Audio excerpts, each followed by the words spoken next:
मनुष्यलोके सुधां परित्यज्य विषं पिबन्ति नामानि नारायणगोचराणि त्यक्त्वन्न वाचां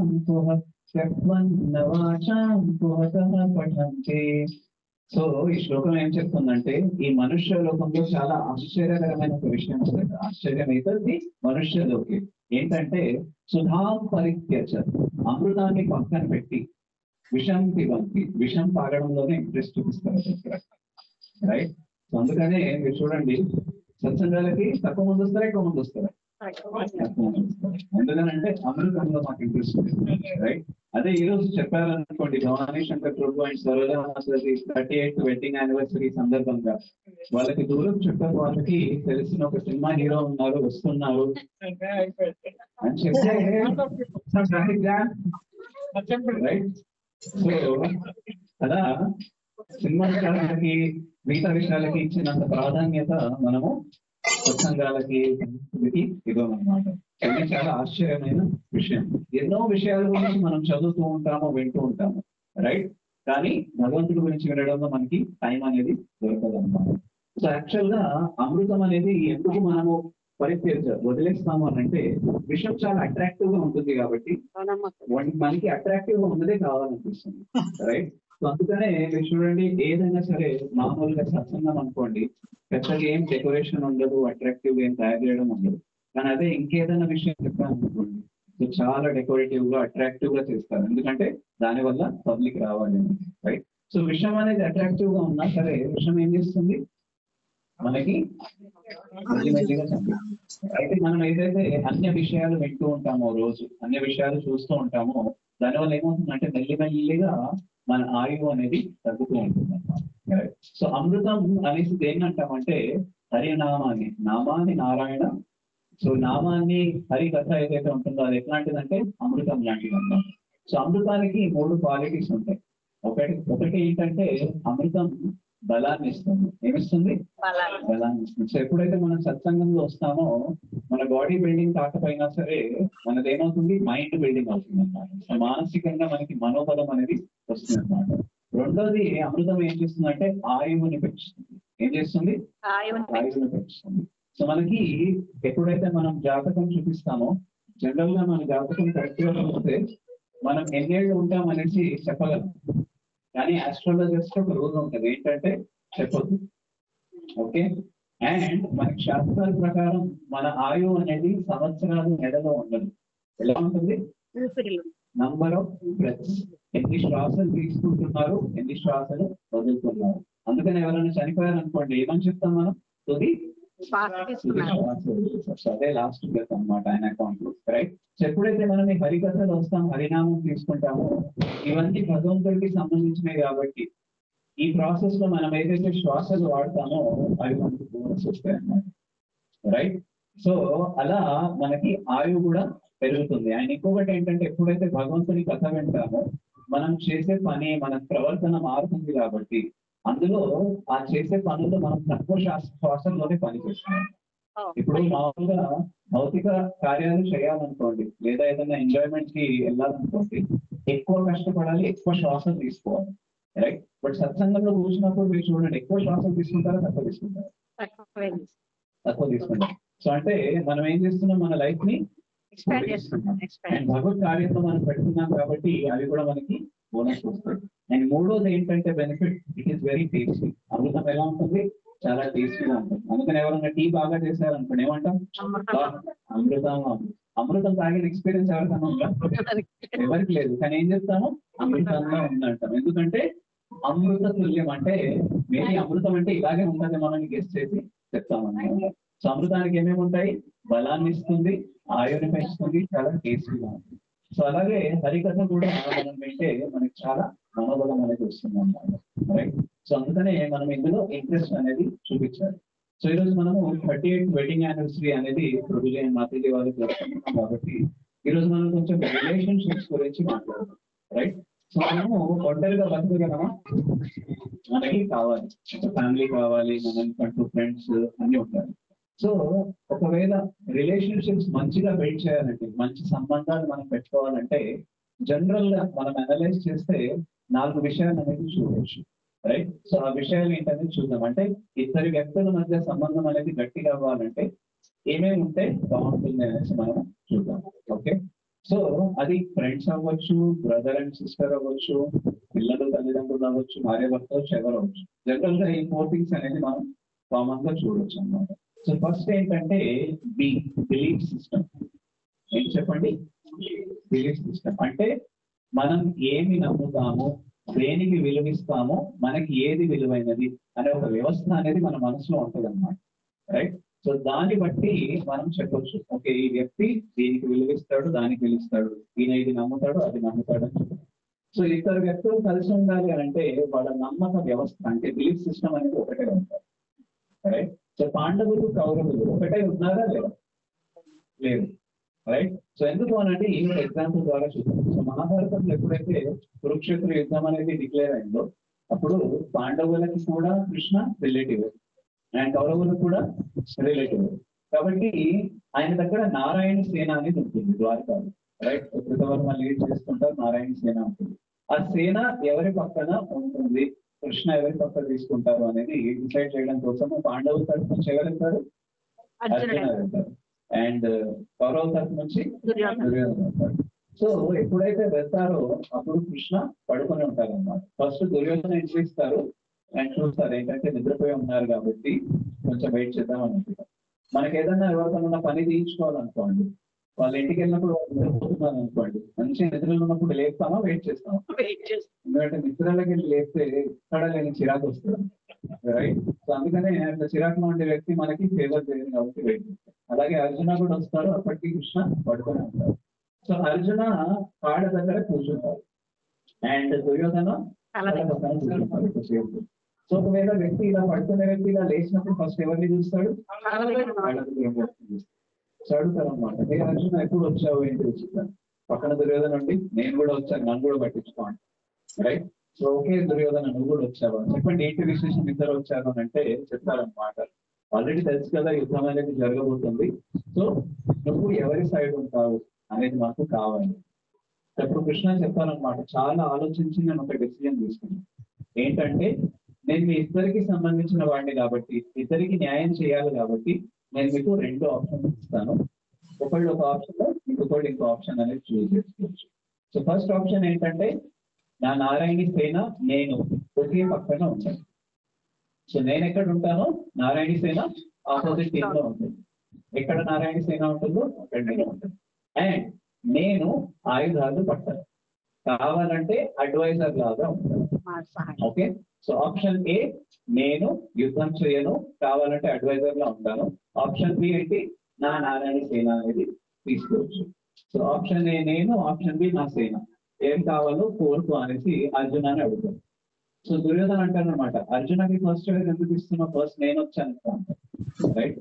కృష్ణ అంటారు అనమాట, లేదు అర్జునని నేను ఫస్ట్ చూశాను కాబట్టి చాయిస్ ఎవరికి ఇస్తాను, అర్జునకి ఇస్తానంటే. సో దుర్యోధన ఈ గ్యాప్ ఆలోచిస్తుంటారు అనమాట, గుర్తున్న వాడు ఎవరు కూడా, రైట్, అడ్వైజర్ లాంటి కృష్ణని చూస్ చేసుకోరు, రైట్? ఆయన అడ్వైజ్ నాకేం తక్కువ, నాకు తెలియదు ఏం చేయాలి ఏం లేదు. సో ఆయన వేస్ట్ ఆప్షన్. రెండో ఆప్షన్ ఏంటి, నారాయణ సేన. నారాయణ సేనలో ఒక్కొక్క సైనికుడు కృష్ణ అంత పవర్ఫుల్ అని చెప్తారన్నమాట, రైట్? సో అట్లాంటి సేనని, అది కూడా ఎట్లా ఒక్క అక్షౌణి సేన అంటే కొన్ని లక్షల సైనికులు అనమాట. సో బెస్ట్ ఆప్షన్ ఏంటి, ఏనా బీనా? బి. సో ఎట్లాగైనా అర్జున బి సెలెక్ట్ చేసుకుంటాడు, ఇంకా నేను కృష్ణాన్ని పెట్టుకొని ఏం చేయాలి, అవసరమైన తలనొప్పి అని పుట్టి ఉంటాడు. ఈ గ్యాప్ లో అర్జున ఏమంటాడు తెలుసా, నాకు నువ్వే కావాలని చెప్తాడు, రైట్? సో ఇది వినగానే నాకు తను షాక్ లో ఉంటాడు అనమాట దుర్యోధన.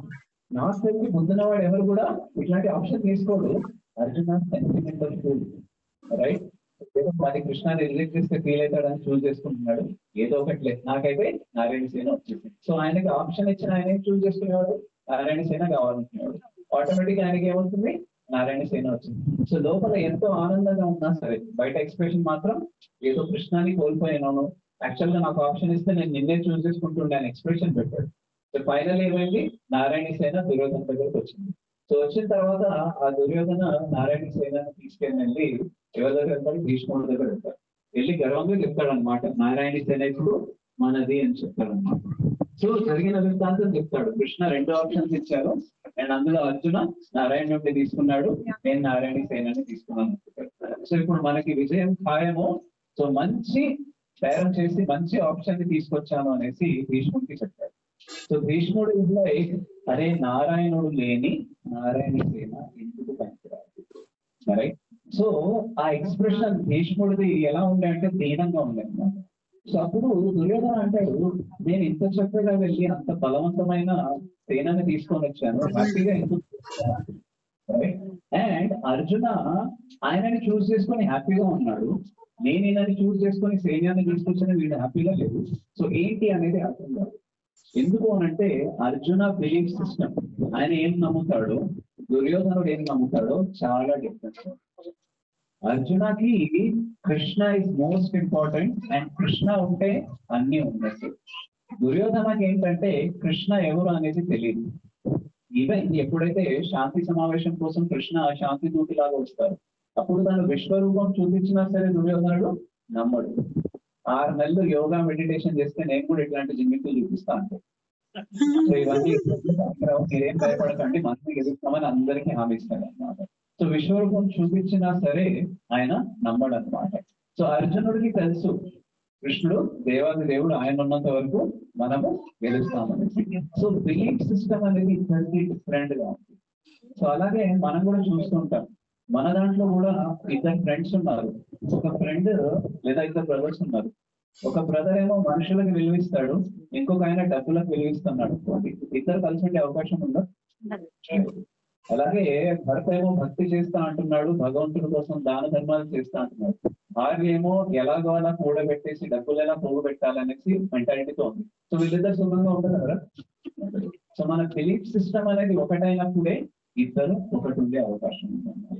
అదర్వైజ్ ఏమవుతుంది అంటే మేబీ కలిసి ఉండొచ్చు కానీ కలిసి ఉండలేదు.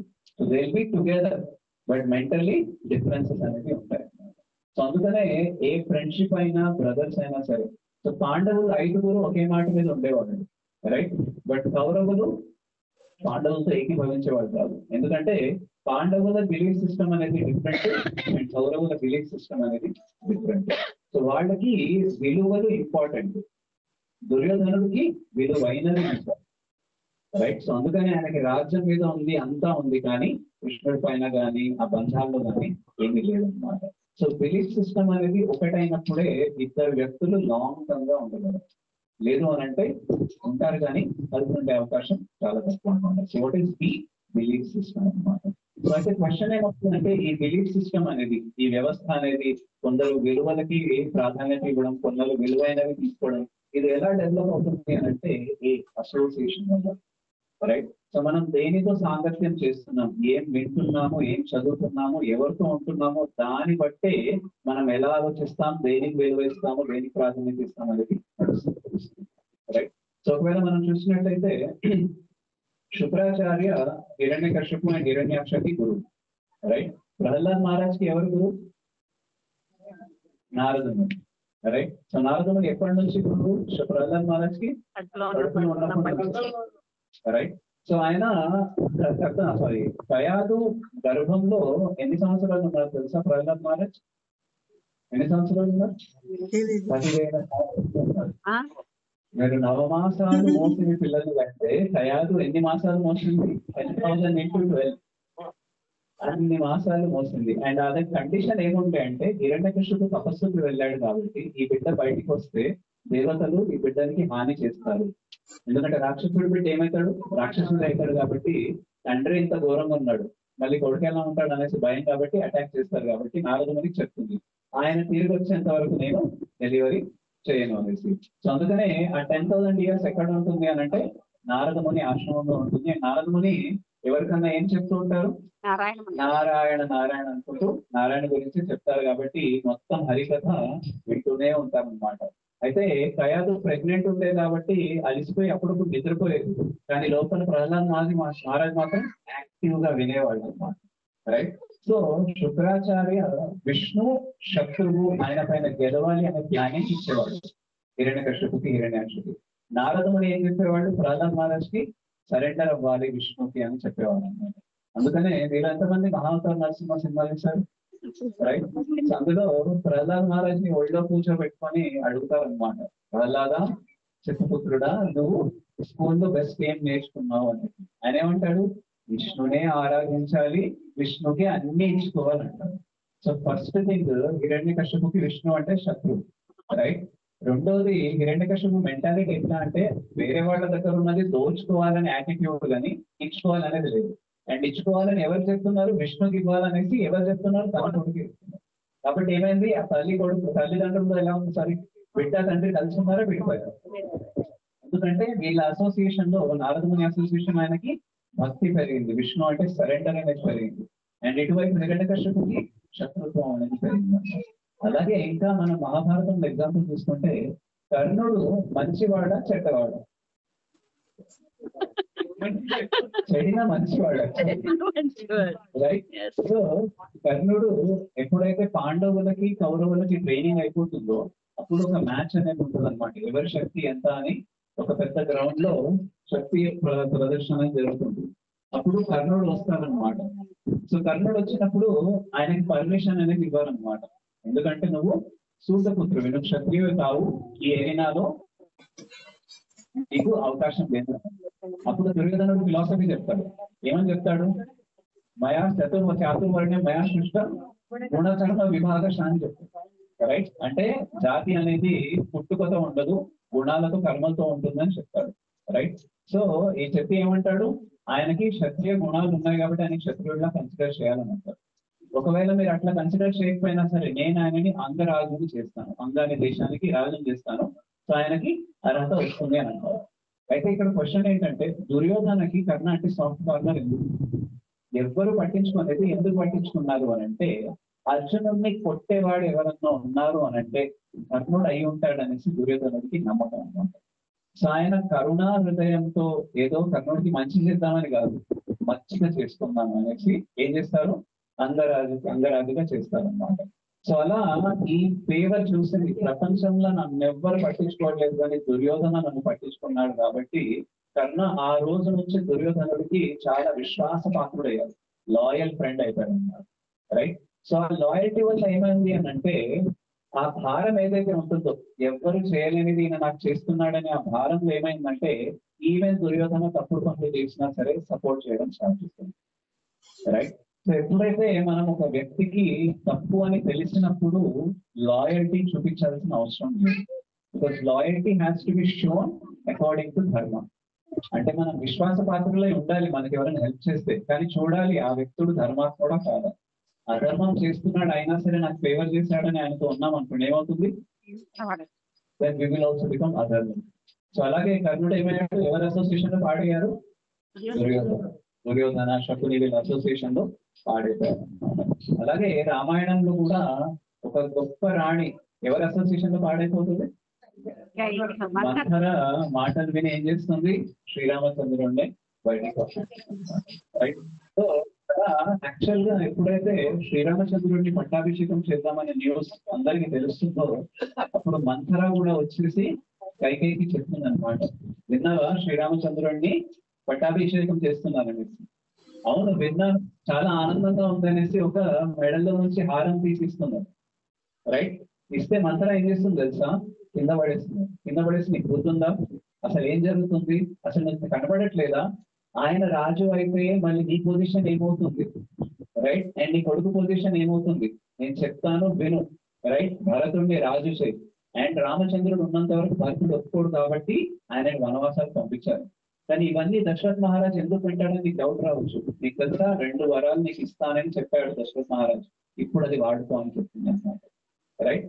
సో అప్పుడు కైకేయి ఆమె మాటలు విని విని ఏమవుతుంది, ఆ బుర్ర పాటు చేసుకొని ఏం చేస్తుంది, చెయ్యరాని ఘోరనాలు చేస్తుంది, ఆ 2 వరాలని అడుగుతుంది. సో కైకేయి ఎప్పుడైతే ఈ 2 వరాలను కోరుతుందో రామచంద్రుడు వెళ్ళిపోతారు. వెళ్ళిపోయిన తర్వాత దశరథ్ మహారాజ్ చాలా బాధపడి ప్రాణాలను వదిలేస్తారు, రైట్. అండ్ ఈ 2 వరాలు ఇచ్చిన తర్వాత దశరథ్ మహారాజ్ ఏం చెప్తారంటే, 2 వరాలు కావాలన్నావు కదా, ఇచ్చేసాను, ఇప్పటి నుంచి నీకు నాకు సంబంధం లేదు అంటారు. అండ్ భరత్ మహారాజ్ కూడా, అంటే భరత్ వచ్చిన తర్వాత కూడా భరతుడు అంటాడు, అసలు నువ్వు ఎలా ఆలోచించావు, నేను రాజు అవుతాను రామచంద్రుడు వెళ్ళిపోయినా సరే యాక్సెప్ట్ చేస్తాను, నువ్వు ఎలా అనుకున్నావు. సో ఇవన్నీ సిరీస్ ఆఫ్ ఈవెంట్స్ జరిగేసరికి కైకేయికి అర్థమైంది ఏంటంటే అనవసరంగా మంత్ర మాట విన్నాము.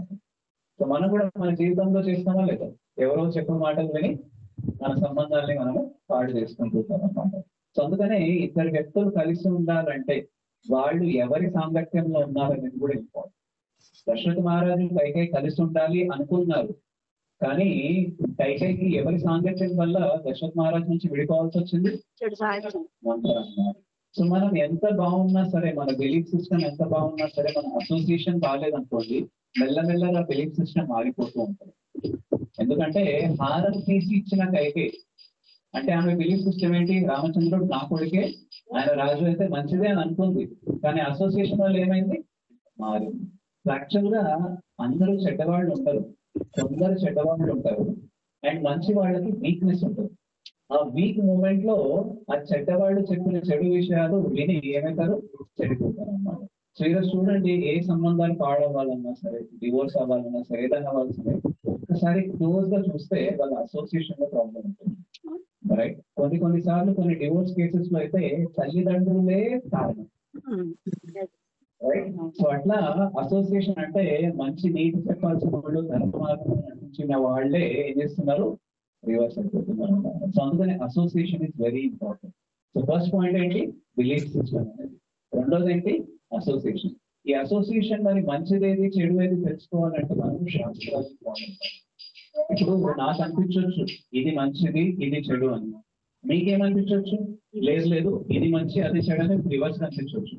కానీ నిజంగా ఏది మంచి ఏది చెడు అని ఎలా తెలుస్తుంది? శాస్త్రాలు. రైట్? సో అర్జునకి చెప్తారు 16.24 తస్మాత్ శాస్త్రం ప్రమాణంతే కార్య వ్యవస్థలో జ్ఞాత్వా శాస్త్రం విధానోక్తం కర్మ కర్తం. సో శాస్త్రాన్ని చూసి మనం నేర్చుకోవాలి, ఏది చేయాలి ఏది చేయకూడదు. రైట్? సో దుర్యోధనుడికి అనిపించింది నారాయణ సేననే ఇంపార్టెంట్ అనేసి, కైకేయికి అనిపించింది మహారాజు చెప్పిందే కరెక్ట్ అనేసి. కానీ ఒక్కసారి క్రాస్ చెక్ చేసుకుంటా, శాస్త్రాల్లో కానీ శాస్త్రాలు ఎరిగిన గురువు కానీ క్రాస్ చెక్ చేసుకుంటే అప్పుడు తేలిపోయేది కదా. మరి మంత్ర ఇలా అంటుంది, నేను వినాలా లేదా అని ఒక్క అడ్వైస్ తీసుకొని ఉంటే రామచంద్రుడు అయోధ్యలోనే ఉండేవాడు. రైట్? సో అలాగే మనం కూడా శాస్త్రాలని ఫాలో అయితేనే మనకి ఏది ఇంపార్టెంట్ ఏది కాదని తెలుస్తుంది. మన మనసుకు అనిపించవచ్చు ఇది కరెక్ట్ ఇదే చేయాలనేసి, బట్ మనసు ఒకవేళ ప్రతిసారి కరెక్ట్ చెప్తుంటే మనకే అనిపిస్తుంది కదా కొన్నిసార్లు అనవసరంగా నేను మంచి మాట విన్నాను అలా చేయాల్సిందని మనకే అనిపిస్తుంది. సో ఇన్ని తప్పులు మనం ఆల్రెడీ చూసాము మనసు చేయడం. అప్పటికి మనసునే నమ్ముతా శాస్త్రాన్ని పక్కన పెడతాయంటే ఏమవుతుంది? మన లైఫ్ లో ప్రాబ్లమ్స్ వస్తాయి, relationships. Right? So next third ఏంటంటే ఎస్, సాధ్య అండ్ సాధన. సో మనం ఎట్లాంటి నమ్మక వ్యవస్థ ఉంది, ఎట్లాంటి విలువలు ఉన్నాయో, ఎవరితో మనం అసోసియేట్ అవుతున్నామో, సామర్థ్యం చేస్తున్నామో, దాన్ని బట్టే మన జీవిత లక్ష్యం ఏంటి అనేది మనము నిర్ధారిస్తాము. రైట్? సో మనందరి జీవిత లక్ష్యం ఏమై ఉండాలి? డాక్టర్ అవ్వాలి, ఇంజనీర్ అవ్వాలి, 4 ప్లాట్లు కొంటే 5 ఇళ్ళు ఉండాలి, బ్యాంక్ బ్యాలెన్స్ లో 8 ఫిగర్ ఉండాలి, 8 zeros ఉండాలి. రైట్? సొసైటీలో నాకు పేరు ఉండాలి, ప్రతిష్ట ఉండాలి, దీనికి నేను ప్రెసిడెంట్ అవ్వాలి. రైట్? మొత్తం ప్రపంచాన్ని నేను ఏలాలి, ప్రపంచం నా కింద ఉండాలి, అందరు నాకు చేసేది కొట్టాలి, అన్ని ఇలాంటి గోల్స్ ఉంటాయి కదా జనరల్ గా. రైట్? సో మనం ఒక వ్యక్తిని అడిగామనుకోండి, క్రికెటర్ ఎందుకు అవ్వాలనుకుంటున్నాం అంటే, నాకు క్రికెట్ అంటే ఇష్టం అని అనవచ్చు, దానికోసం వాడు కష్టపడవచ్చు. బట్ ఒకవేళ రేపటి నుంచి న్యూస్ పేపర్ లో ఒక న్యూస్ వచ్చింది ఏంటంటే ఇండియాలో క్రికెట్ ఆర్డర్ ఇంకా ప్రపంచవ్యాప్తంగా క్రికెట్ ని బ్యాన్ చేసేస్తాను, ఓకే అన్న తర్వాత కూడా ఎవరైనా క్రికెట్ ఆడతారా? సో క్రికెటర్ అయితే నాకు ఏదైతే పేరు ప్రతిష్ట ఆస్తి అంతస్తు దొరుకుతుందో అది కదా మనకి ఫుల్ చేసేది. రైట్? సో ఇప్పుడు చాలా ఆటలు ఉన్నాయి, గిల్లీ డాండా ఉంది, రైట్, తొక్కుడు బిల్ల ఉంది. వీటికి ఎందుకు మనము నేషనల్ ప్లేయర్ అవుతానని తొక్కుడు బిల్లాలని ఎప్పుడన్నా అనుకున్నాము? ఎందుకు అనుకోలేదు? ఎందుకంటే దానికి ఆ స్థాయి లేనే లేదు. రైట్? సో చాలా విషయాలు ప్రపంచం మనకి చెప్తుంది అనమాట, ఇది చేస్తే మీకు పేరు ప్రతిష్టలు వస్తాయి కాబట్టి ఇదే మీ జీవిత లక్ష్యం అవ్వాలి. అండ్ చాలా మంది ఆ లక్ష్యం పెట్టుకొని ఫెయిల్ అయినప్పుడు ఏం చేస్తారు తెలుసా? తట్టుకోలేక సూసైడ్ చేసుకుంటారు. రైట్? ర్యాంకు రాలేదని, సీటు రాలేదని, అనుకున్న మార్కులు రాలేదని, అనుకున్న పిల్ల దక్కలేదు, పిల్లాడు దక్కలేదని ఎంతమంది. రైట్? సో ఏమైంది? గోల్ అనేది రాంగ్ ఉందన్నమాట.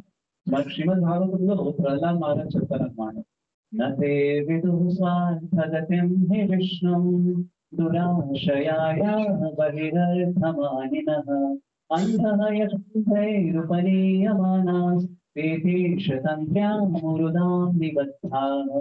సో స్వార్థగతి అంటే మనిషిగా మనం పుట్టిన తర్వాత మనకు ఒకటే స్వార్థం ఉండాలి. అండ్ ఆ స్వార్థానికి గమ్యం ఏముండాలంటే విష్ణు అయి ఉండాలి. నతే విదుః అది తెలియక జనాలు ఏం చేస్తున్నారు? దురాశయాయ అంటే దురాశతో ఏం చేస్తున్నారు?